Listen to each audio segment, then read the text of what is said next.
Rata-rata tentara Rusia yang dikirim ke garis depan sekarang hanya bertahan hidup selama 20 menit. Fakta itu saja masih membuat saya tercengang setiap kali saya memikirkannya. Drone-drone Ukraina telah mengubah seluruh medan perang menjadi sesuatu yang benar-benar berbeda. Dan tekanan yang sama itulah yang membuat para blogger perang Rusia secara terbuka memperingatkan bahwa langkah Ukraina terhadap Crimea mungkin hanya tinggal beberapa minggu lagi. Sekitar seminggu yang lalu, ada sesuatu yang menarik perhatian saya. Rusia tiba-tiba mulai mengerahkan hampir 2 lusin kapal di sekitar Crimea. Kenapa? Karena mereka yakin Ukraina sedang bersiap-siap untuk mencoba sesuatu.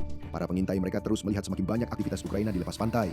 Dan kemudian situasinya menjadi lebih besar ketika Igor Girkin, salah satu suara paling vokal di luar sana, pada dasarnya mengkonfirmasi hal itu dari sel penjaranya. Saya yakin beberapa dari kalian masih ingat Igor Girkin. Dia adalah orang yang membantu memulai kekacauan tahun 2014 di Donbas dan Crimea.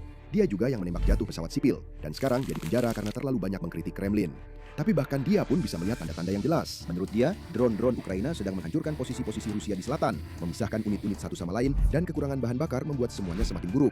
Itulah sebabnya dia berpikir Ukraina mungkin punya kesempatan kecil, mungkin hanya beberapa minggu untuk mencoba sesuatu yang besar.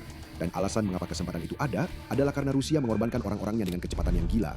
Sejak para rekrutan baru turun dari bus hingga mereka dilemparkan ke medan perang, rata-rata waktunya hanya 10 hari sampai 3 minggu. Dan begitu mereka benar-benar sampai di garis depan, ya kebanyakan dari mereka hanya bertahan 20 hingga 35 menit, itu saja. Itulah alasan mengapa Rusia dikabarkan mengalami sekitar 8 korban untuk setiap satu korban di pihak Ukraina. Itu statistik yang mengejutkan. Dan itulah alasan Kremlin sekarang menggelontorkan uang dalam jumlah gila-gilaan untuk mengatasi masalah ini. Mereka menawarkan bonus besar hingga $80.000 plus tunjangan, tapi itu tidak sepenuhnya berhasil. Orang-orang melihat serangan drone ini dan mereka sadar bahwa itu pada dasarnya adalah hukuman mati. Satu kesalahan saja dan semuanya berakhir. Bahkan, Vladimir Putin harus berbicara langsung tentang hal ini. Dia mengklaim bahwa serangan terhadap kilang minyak hanyalah perang informasi tanpa dampak nyata di garis depan. Semuanya baik-baik saja menurutnya.